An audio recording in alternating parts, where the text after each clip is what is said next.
Welcome back for another edition of Jori Sports Stories. As always, I'm your host, Jori, and in this episode, we dive deep into the pulse of the NFL. We unravel some of the most complicated narratives of the NBA. We have our Lakers talk and more. Join us as we explore the captivating tales that have been needing to be told in the world of sports, bringing you the latest updates, controversies, and more. Just get ready for an all-out good episode. I've been out of action for a few, maybe 2 weeks. I've had some stuff going on, but I'm back. So without further ado, we're going to get into it.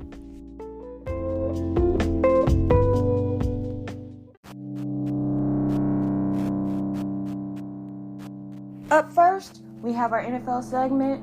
We will break down everything that's been going on for the past few weeks, probably team by team, just to let you guys know about some of the things, because I've missed a lot, just to be on the safe side. Just to be quite frank, I've missed a lot, so we're going to go by team, division by division, everything that we've missed. We may or may not do Jori's Jacked Up Tears this time, but I might have a video for you guys in the middle of the week for Jori's Jacked Up Tears. But, yeah, we'll be catching up you guys on the latest action and headlines from week 8, 9, and more. And just discussing flat-out NFL life. Let's get it. All right, so we're starting in the NFL, of course.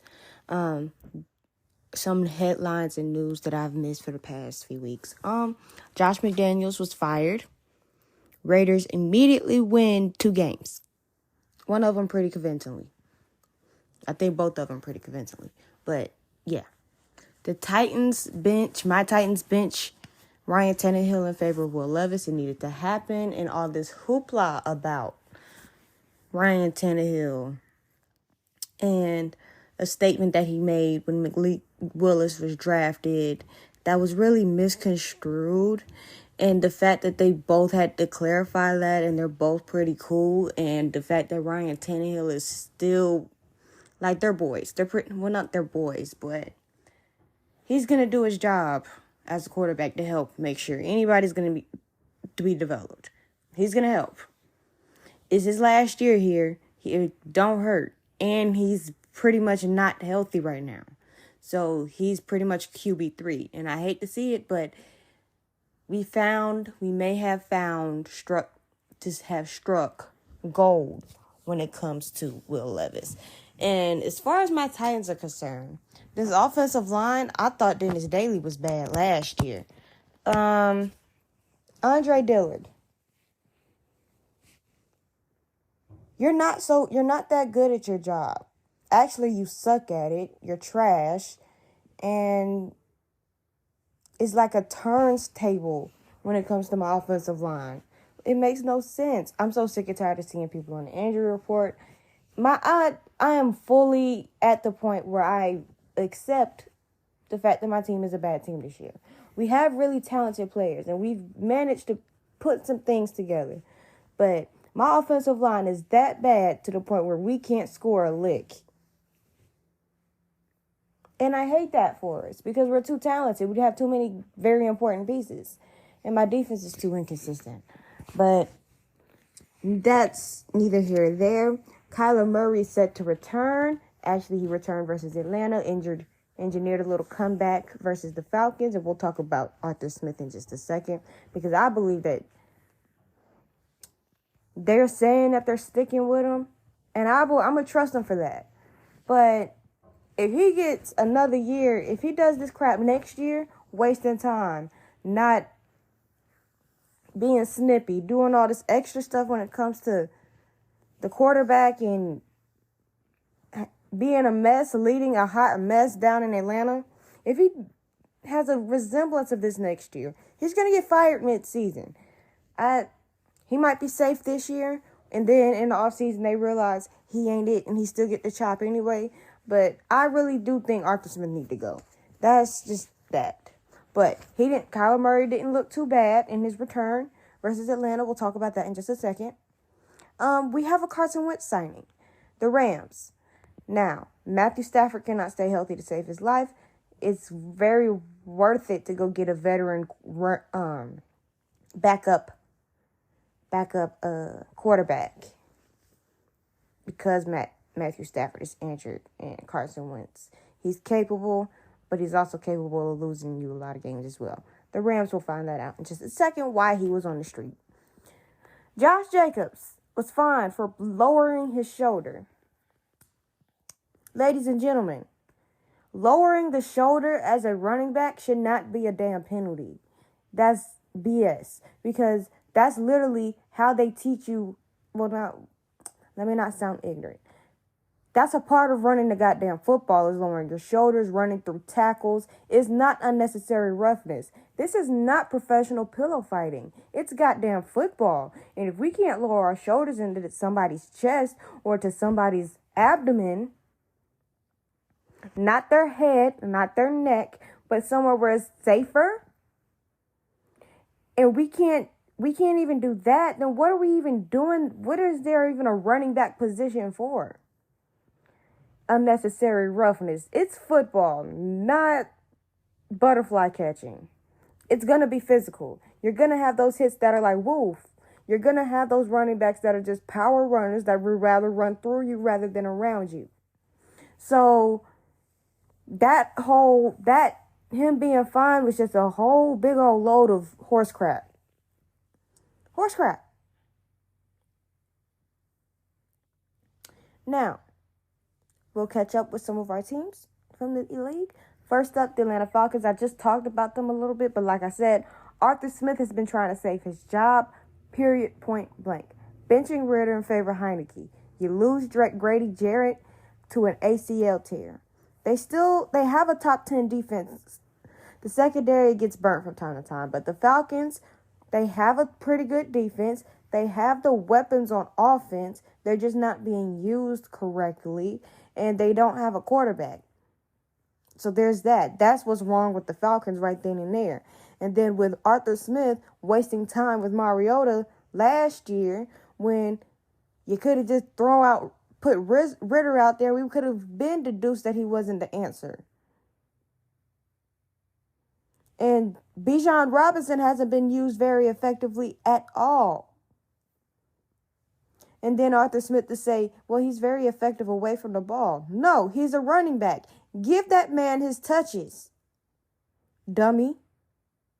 Like, come on. Next, we're going to talk about the Ravens. Now, I don't like talking about the Purple Featherbrains, but I will admit they have been playing very well as of lately. However, they're still choking fourth quarter leads for whatever reason. Still blowing fourth quarter leads. They just did it again versus the Browns. Lamar didn't play too well either. Let's just put that out there. But Lamar has played phenomenal, has looked phenomenal, and the defense isn't, well, yeah, they're still choking games away. But the defense is really good for 3 quarters. It's still more of the same. Run the ball, you do Lamar magic, and then throw the ball to the middle of the field. It's the Baltimore Ravens. They look really good. But in the second that you put them on a pedestal, the second that you start complimenting them and mentioning them amongst the best in the AFC, they show you why they're not, which is exactly what happened this week. They blew a lead. They didn't take care of the ball very well. And they lost the game. The one thing about the Ravens that I will admit, and not even admit, I'm just going to put out there. They don't adjust very well. And that's been a common denominator, common theme. 2019 didn't adjust. 2020 didn't really adjust. It's like Jim Harbaugh is very stubborn. He's a good coach, but his stubbornness puts his team in very bad positions. And that's all I'm going to say about that. Now, another thing about this Ravens team is that I wonder if they can stay healthy. They've shown me plenty of times, no, but can they stay healthy this year to maybe get a deep shot at the playoffs? Probably not. And then again, once once they start playing quality teams, like better teams, even though they've been playing pretty good competition, once playoff time comes and they started coming around with that not adjusting stuff and that elementary playing that they're doing, it's not going to work. And then they're built to, and now one thing I can say about the Ravens now that I couldn't say in the future last year or maybe a year or two ago is that they can come from behind and win a game. But if your team, you get a lead and your defense just slacks off for some whatever reason, that lead is gone. That lead is gone for whatever reason. They can't finish games. They have issues closing out games, and that's what I'm trying to say, and it's going to come back to get them. Next, Cincinnati Bengals. Joe Burrow's back, and he's healthy, and he's back to form. They have been missing Jamar Chase. He has been a little bit hurt, but he's back, and they still look the part. One thing that's concerning is T. Higgins not necessarily being there. That might hurt them a little bit. They're definitely going to miss him because he's about to miss his second straight game. Division, though, as far as their playoff record, playoffs, it might be hard because they went 0-2 in the division early in the season when they were trash. But they can still get a playoff team. They're still a playoff team. I'm not saying that. On to a team that's definitely not going to the playoffs, other than mine, the New England Patriots. Their train is not at Patriot Way. It's at Dysfunction Junction. Now, I know Mac Jones is facing a lot of heat. Correct? And excuse me if I come off as a Mac Jones apologist, but it's not on Mac, who's been very shaky, if we're going to be nice about it. He's won his third offensive coordinator in 3 years. Last year, he had a Jungle Gym duo of Matt Patricia and Joe Judge after having Josh McDaniels, who got fired from the Broncos not too long ago. I mean, not Broncos. Excuse me, the Raiders. The Broncos stint was a while ago. I'm not right today, but whatever. Offensively, they get lapped when it comes to coaching. It's just not there. And then I read a report talking about 80-20 of the locker room is over Mac Jones. I want to know who the 80% is because they haven't been playing well as a whole. That goddamn New England Patriots team has been making so many mistakes as of lately that have caused Mac to look bad. They cannot sit here and throw rocks at Mac when they're not playing well themselves. And I'm talking about receivers dropping passes. I'm talking about the linemen not blocking. I'm talking about dropping passes, penalties, stuff like that. What I just said. I mean, if y'all aren't playing well, I'm talking about the people on the offense because the defense is looking pretty good. Like a standard Belichick defense. But the offense, they don't need to be doing 80-20 nothing. Mac Jones can't get settled in a pocket because he doesn't really have a pocket to work with. It's 0.5 seconds and then the ball got to be out or he's going to be on his butt. That's not his fault. So for them to be sitting here 80-20 split about being done with Mac Jones is just absolutely bull crap because they need to be done with themselves in that pathetic effort that they've been putting on the field. I'm so sick of I understand that Mac has not played well. I will put that on those bad interceptions. I will put that on him. He has not played very well, but the cards are also stacked against him as well. Kendrick Bourne is done for the year, and the rest of the receivers, who are they? I know Demario Douglas, but who are the rest of them? Lord.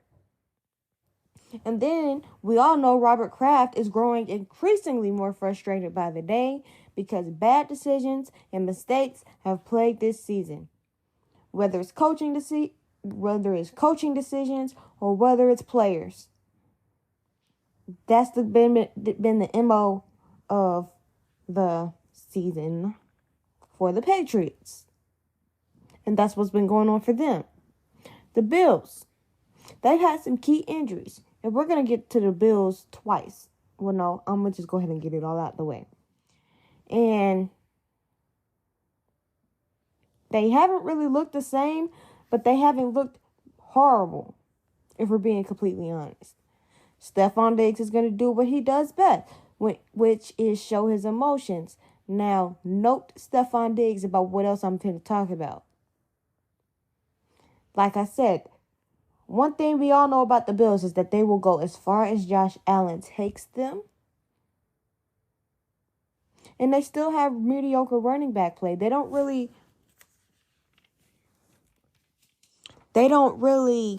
run the ball very well outside of Josh Allen. Now, they just had a game where they could have won, and Josh Allen threw. They had 4 turnovers. He threw 2 of them, had a fumble. 2 people had a fumble. He threw 2 picks. Or was it 3 picks? I don't know. It was a couple of them. But you can't have 4 turnovers and expect to win a game.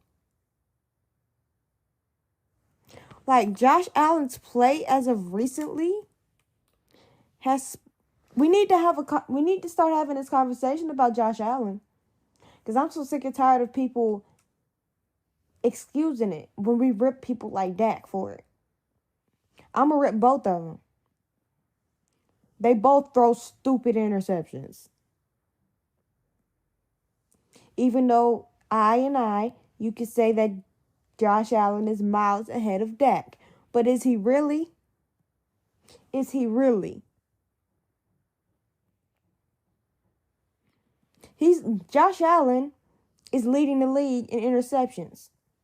He's probably have been, I don't have the stats right in front of me, but he's probably been right at the top of the interception rate, of the interception leadership board, whatever you want to call it, for the past few years. It's generally accepted because he's generally considered a gunslinger, but at the same time, we're too far into his career where it can be reined in. So it is what it is. But at the same time, can you do something about it? Tell him that it's okay to not make that throw at times. Even though at other times you make that throw and it's perfect. But he can throw you into a game and he can damn sure throw you out of it. And then you have people like Stephon Diggs who aren't even getting targeted that much. And he's unhappy. You have his brother going on Twitter rants. Well, not Twitter rants. But he went on a series of tweets saying that get 14 out of there.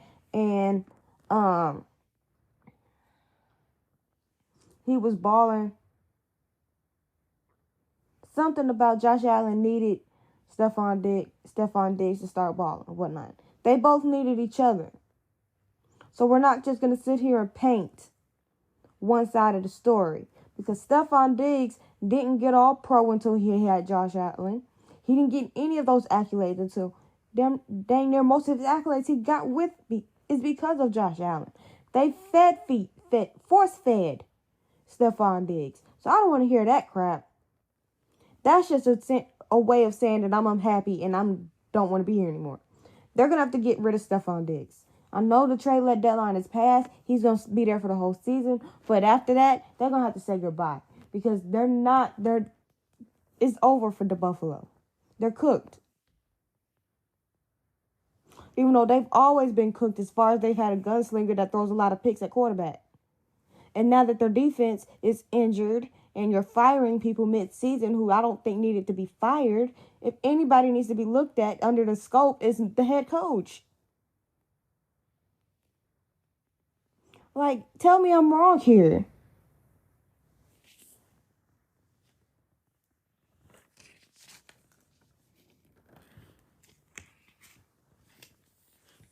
Lord.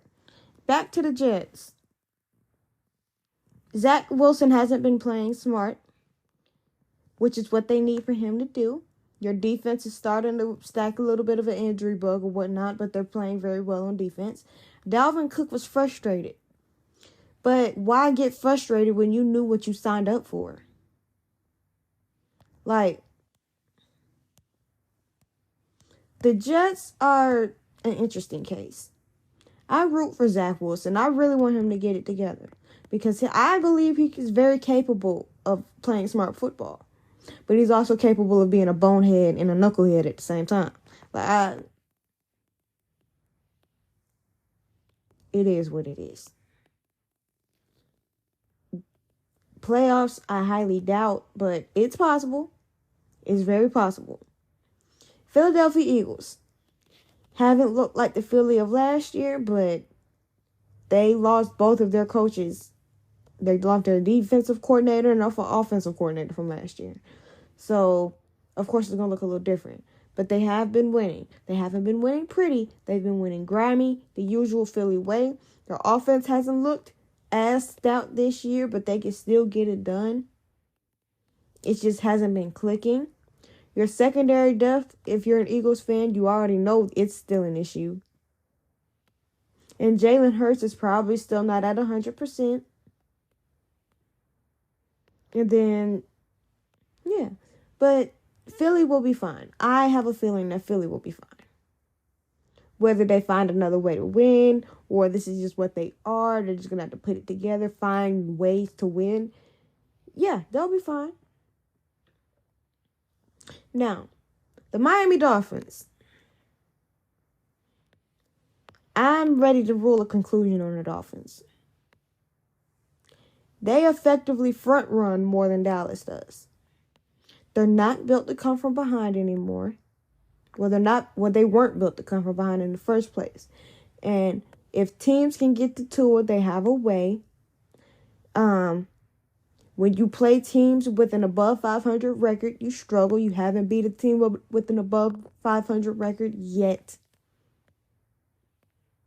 Your defense still isn't all the way there yet, even with Ramsey on the field. Jalen Ramsey is still a phenomenal player, but he's clearly lost a step. He can get beat. He's liable to get burnt. We saw that when he was a Ram. Miami front runs, and they do all this trolling and kikiing on social media, but they're just a bunch of front runners. They don't beat good teams. They beat bad teams. And then you have teams like the Texans who can lose to bad teams and beat good teams. And beat bad teams. I really do think there's some underlying issue going on in Miami why they're front-running frauds. But we're not going to touch on that. Well, we're not going to touch on that. I'm going to leave it at that.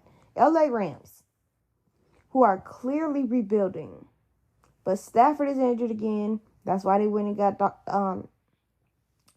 Carson Wentz. The defense clearly fell off a couple of steps. And Puka has been going off. But this team has been paying a price for the Super Bowl. It's not going to look pretty. They've looked good at times, but for the most part, it hasn't been pretty. When you say F them picks to go get a Super Bowl, this is what you get. A team that's reeling. Carolina Panthers, who need to find a way to protect their quarterback. Can't see the field if you have 0.5 seconds to operate. They need better, younger, and healthier receivers. Their defense is good, but the offense is trash. I got the vision of Adam Thielen, but I don't like it. And it needs to change. You need to get him some better and younger, healthier receivers. I.e., you had DJ Moore, but we know how that trade went out. New Orleans Saints. Your offense is nonsensical and inept at times. Derek Carr is what he is, especially when you can't run. I don't know why they thought Derek Carr was going to be the answer to their problems. He's inconsistent. Yes, he's been through a lot. And yes, he is a good quarterback, but he's very inconsistent. And famous James is just as worse. He throws a lot of picks. Your defense is allowing more points now due to being on the field more. The Saints defense is still good, but we have to see them a lot more than what we're used to. Because their offense can't do a thing at times. They're so inconsistent. This team as a whole is inconsistent. Minnesota Vikings have seemingly rallied around Josh Dobbs amidst the thing about Kirk Cousins going down with Achilles tear. He's done for the season. And it's put a spark into this team. They look pretty good. Jefferson, who won't play until he's 100% healthy, has been spotted practicing or running around pretty good. He has a hamstring injury, by the way. The defense has looked a lot better. They've been able to run the ball better. I like what the Vikings have done so far. Now, will they still prove out to be frauds? Probably. But for right now, I like what the Vikings are doing. Green Bay Packers. Jordan Love is average. The defense isn't that good. Bakhtiari and his consistent inavailability is just a waste of a roster spot at this point. He hasn't had his weapons for most of the season, or they haven't gotten into a rhythm, which is why the offense is what it is. Their defense isn't stopping much of anything. That's bad, and they have some good pieces. They just paid some decent pieces. Yeah. Denver Broncos. They've looked good. Actually, if we're being completely honest, Russ has looked good for most of the year. They just, offensively, they're kind of conservative. They're getting the ball out quick, letting Russ do what he needs to do. But they've been playing well as of lately. They've been winning some games as of lately. The defense has gotten its act together since they did a little mini fire sale in the middle of the season. They turned that whole can't stop them nosebleed thing around. They're playing hard. Pat Surtain is arguably the best cornerback in the league, or safety in the league. Yeah, he's a cornerback. Defensive back. One of them. One of the two. But he's a defensive back, and he's the best one in the league right now. I will give credit to Sean Payton for getting this team together. I will give credit where it's due. Los Angeles Chargers. Their biggest issue is, drum roll please, Brandon Staley and the defense. Staley is a defensive-minded head coach, and I will keep saying this, who can't coach defense. So what the hell are you here for? You beat bad teams, and you struggle with good ones. They just lost versus the Lions, I believe. Your defense is horrible at stopping the run. You're vulnerable at the pass game. And when a team needs an inch, the Chargers give up a mile. Brandon Staley is done. If he doesn't get the midseason chop, I promise you on Bloody Monday, which is usually the Sunday after the Super Bowl, his ass going to be first one to go. Because he is not a very good head coach. And the offense is scoring a lot, especially when you have Kellen Moore. That offense looks very good. The defense just ain't worth it. 2 nickels. The Raiders. Clearly, McDaniels was the issue. Everybody else knew the issue. Because as soon as they fired him, rattle off 2 wins. They're dancing. They're smoking in the locker room. Cigars, by the way. Dancing. Devontae looks happy to be a Raider. Just happy to be there. It's different, right? And Aiden O'Connell hasn't looked that bad either. The vibes are immaculate. They're playing a lot more loose and free. They do have some tough games coming up. And they're very competitive right now, despite lacking talent. On to a team that's lacking talent and is just absolute travesty. The New York Football Giants. This team is absolutely abysmal. Your pass game is inexistent. It doesn't exist. You have a very limited run game because your O-line couldn't block a parked car. Your defense couldn't stop a nosebleed. It's just a mess. And you can't help that it looks a mess too, resulting in fighting and arguing on the sidelines where cameras can watch. You got your head coach being volatile and tossing cameras, tablets, and visual frustration, yelling at the quarterback. Danny Dimes is hurt, by the way. So they got Tommy DeVito starting, and Tyrod is hurt, I believe. It just doesn't look good, and Brian Dable might lose his job at the end of the season as well. If we're being honest, he's on the hot seat. San Francisco 49ers, they broke a 3-game skid where Brock Purdy did not look very good. And the defense wasn't looking very well either. It wasn't looking right. They were still stiff. They just weren't looking right. Steve Wilks had to come down from the box to the sidelines, which as a result, defense played a lot better. They really tightened the thing up on Jacksonville. Offensively, they're healthy. They're getting Trent Williams back. Deebo Samuel is back. And now that the offense is back on track, we don't need to worry about the 49ers. Brock Purdy has his deficiencies. We know that. But we don't need to worry about the 49ers. The Clowns. They've lost quarterback Deshaun Watson for the season due to a fractured shoulder. Even though one could argue he really wasn't playing that well anyway when he was out there. He wasn't Houston Deshaun Watson.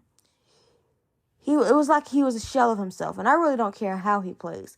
I'm not a Deshaun Watson person.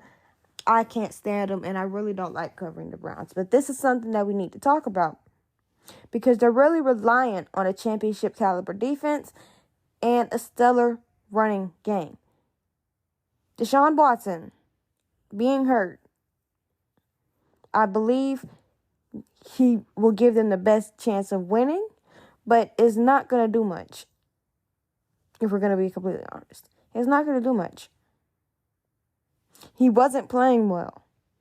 The first throw of that game was a pick 6 off of his hands. Like, come on, let's be real here. Washington Commanders are in need of a new coach as well. Ron Rivera, he's probably been tuned out of that locker room for a while. Even though as far as the Commanders are concerned, they have found the quarterback of the future in Sam Howell, who's playing very well with Eric Bieniemy as offensive coordinator. He has those weapons. The defense is still legit. However, they've taken a step back. Washington is always going to be a tough team. I just don't know what they're going to be able to do that's going to get them over that hump. Maybe firing Rivera is it. Because if you recall a few weeks ago, Jonathan Allen said he was tired of that BS. It's been 7 years of this BS. He's tired of it.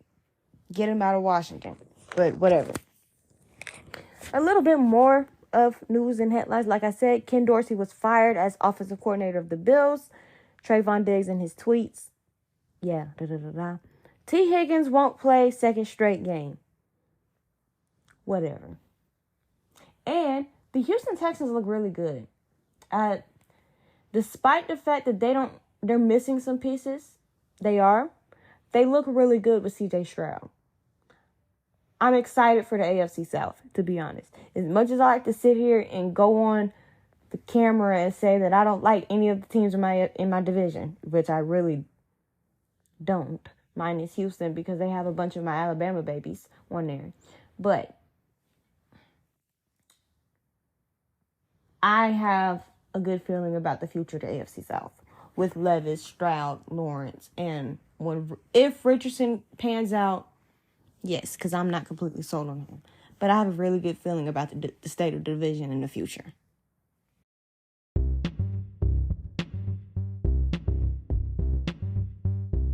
Now, we're briefly shifting gears to the NBA, and let's get ready to dive into some of the hottest topics in basketball right now, like the struggling Grizzlies, James Harden, my Los Angeles Lakers, and more.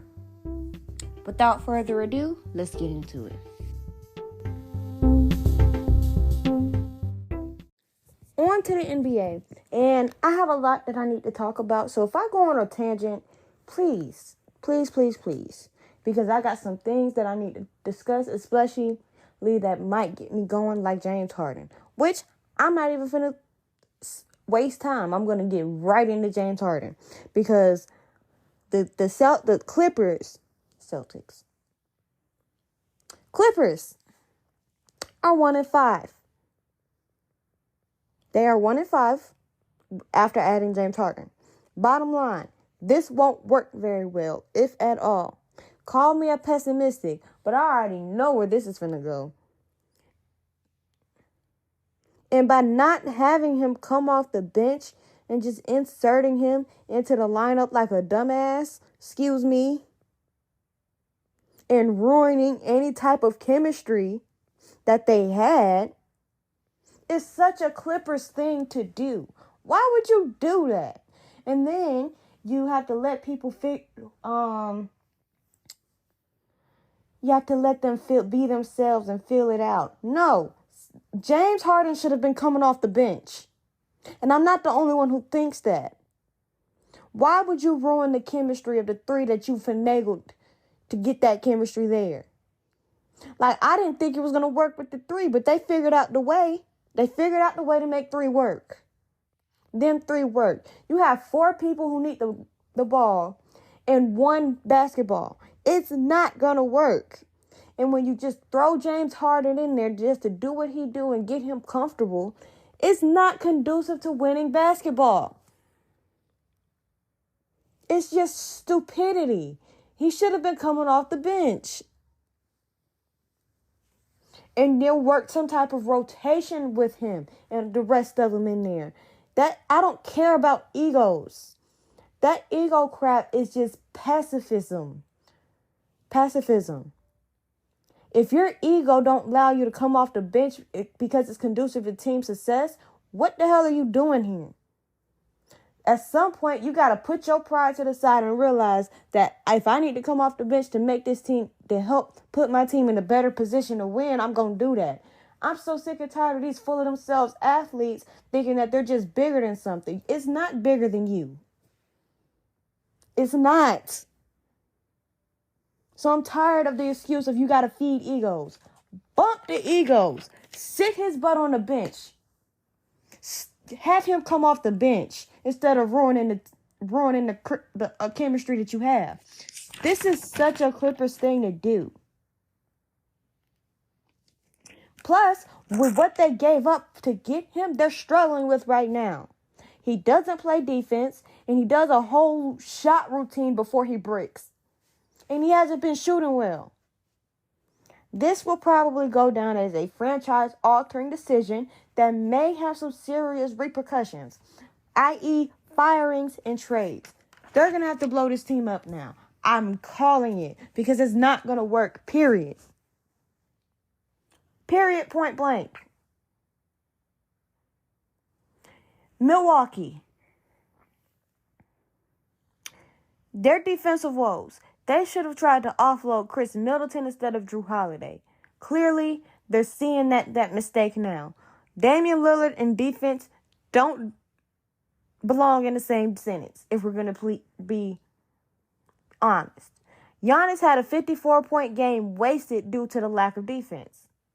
Even though Giannis himself has improved his perimeter defense, but that's still not saying much. They're still very vulnerable to not stopping anything. They have some tough games coming up like Dallas and Boston, who can definitely shoot them out the gym. And Dame hasn't been shooting at a high level either. He's coming clutch, but he's not shooting at a very high level either. Tyrese Maxey, Joel Embiid, who look very good right now. They tag teamed the heck out of the Pacers. Maxey dropped 50. made 7 threes. I would like to point out that Maxey and Embiid are the leading scoring duo. Joel himself has been dominant in the paint and behind the arc. He's been shooting very well. He's hot. Philadelphia looks pretty scary. And then when you have your role players like Tobias Harris and company, and my thoughts and prayers before I even go any further, because I just thought about it. My thoughts and prayers go out to Kelly Oubre. Yeah, Oubre. He was hit by a car, and I don't wish that on anybody, and I want him to heal. I have prayers out to his family, speedy recovery. But yeah, and he was a pretty key piece to that Philadelphia team too. But that's not important. Him getting better and recovering is important. But yeah, Maxey has been very good when it comes to ball security and not committing turnovers. Philly looks pretty good. When the role players being consistent and playing loose, they've solidified a spot as a contender. They're definitely top 3 in the East. I don't even know the top 3 order right now, because you can make an argument that they're one of the best teams in the East. You can ask between them, Boston, and the Milwaukee Bucks with their issues.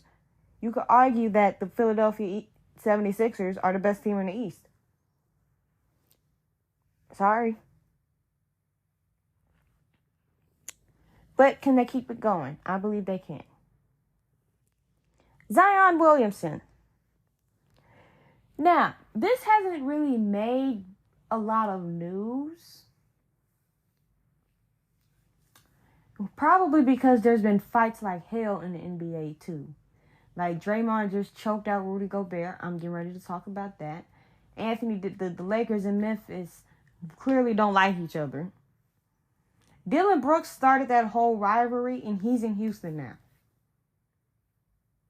But the bad blood is still there. But we'll go in a little bit about that regardless. But Zion Williamson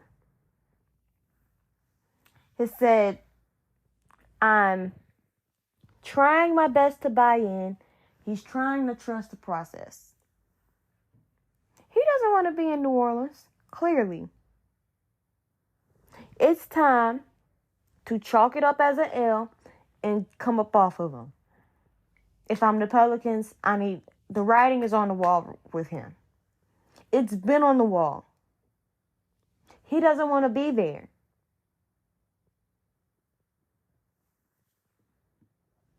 He's just now trying to buy in and trust the process. He's been in the league for how many years?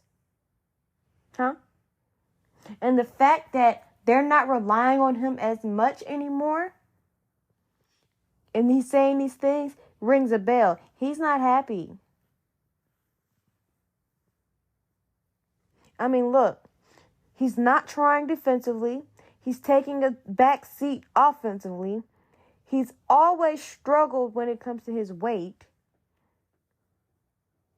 He struggled to stay on the court. He's almost never ding-dang-on in shape.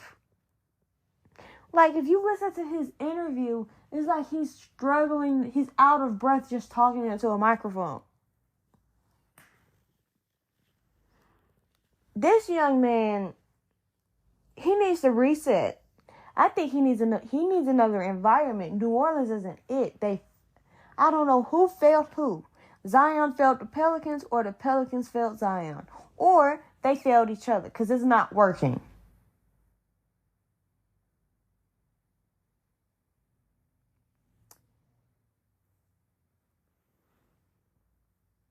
Now I'm going to talk about Draymond, who has absolutely gotten out of control. It's time to put that in there. He is absolutely out of control. And it is absolutely entirely too late to even attempt to rein it in. He is a 12-year veteran. He's 12 seasons in. There are multiple angles of the situation, though, because he did choke out Rudy Gobert, because Klay Thompson and Jaden McDaniels got into a little skirmish. jersey pulling, maybe some little baby scraps, whatnot. Rudy Gobert went at Klay Thompson to try to separate the fight. And I believe all Draymond saw was Rudy Gobert going at Klay Thompson, and he snapped.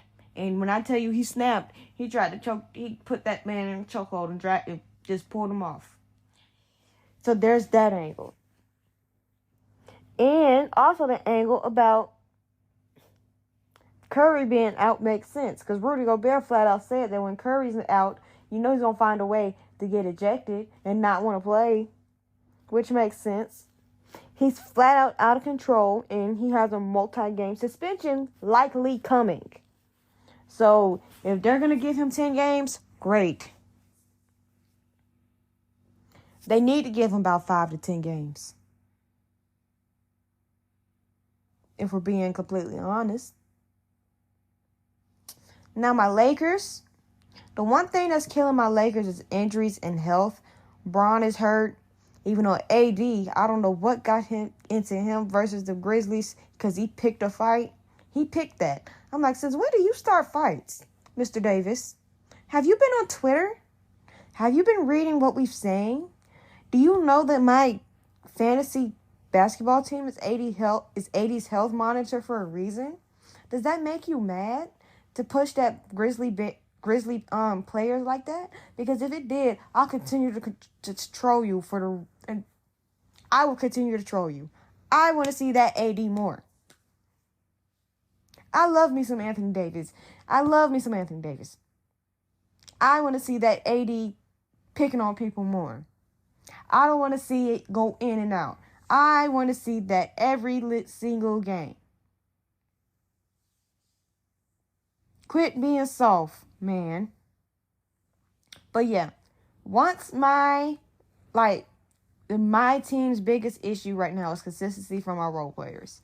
Like, we all know what Anthony Davis and LeBron is doing. Rui and Reeves, I'm not talking to them because they're consistent for me. Especially Mr. Hachimura from my fantasy team. He's very consistent. He's a good pickup. But as far as people like Reddish and Christian Wood and company, they're touch and go, on and off. They need to be more consistent. Period. And it kind of leaves me a little bit of excitement for the season because I feel like they can't get it together and I want them to. But the Lakers, they make me so mad, man. Because some days they're just on and off. They're a roller coaster of a team. But I feel like we can get it together. But unlike my Tennessee Titans, I feel like my Lakers can get it together. We're 5 games into an 82-game season. 6 to 8 games into an 82-game season. We will be fine. We will be fine.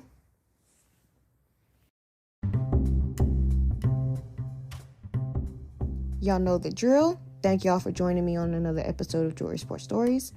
I appreciate y'all's support and hope y'all enjoyed today's episode. Don't forget on YouTube to go like, comment, and subscribe to stay updated and for more content like short form videos and for like shorts and stuff like that. Have more things coming out on that end. Don't forget to tune in on Saturdays at 5 p.m. Eastern over on Sports Empire Network on Facebook and on YouTube for my new show, Hoop Dreams and Touchdown Queens, featuring me and my co-host. We'll be going live over here on YouTube on Wednesday for a Week 9 reaction, and we're back on Saturday for another exciting rundown. Until then, once again, thank y'all for tuning in, and I'll see y'all on Wednesday.